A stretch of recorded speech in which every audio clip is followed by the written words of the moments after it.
Assalamualaikum warahmatullahi wabarakatuh. Saya di sini akan menjelaskan mengenai daur nitrogen. Nitrogen adalah unsur penting penunjang kehidupan. Nitrogen dapat ditemukan dalam unsur penyusun DNA dan RNA dalam makhluk hidup.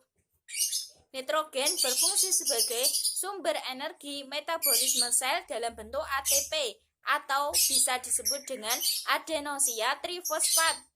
Nitrogen banyak terdapat di alam dalam bentuk gas. 78% udara di bumi adalah nitrogen. Walaupun terdapat sangat banyak molekul nitrogen di dalam atmosfer, nitrogen dalam bentuk gas tidaklah relatif. Nitrogen memerlukan suatu proses konversi senyawa yang mengandung unsur nitrogen menjadi berbagai macam bentuk kimiawi yang lain. Proses inilah yang dinamakan daur nitrogen. Daur nitrogen memiliki beberapa tahap, yaitu daur nitrogen atau proses transfer nitrogen dari atmosfer ke dalam tanah. Selain masuknya nitrogen ke dalam tanah akibat dari air hujan, nitrogen juga dapat masuk melalui proses fiksasi nitrogen. Proses ini dibantu oleh bakteri Rhizobium yang hidup di akar tumbuhan polong-polongan akan mengubah nitrogen menjadi asam amino.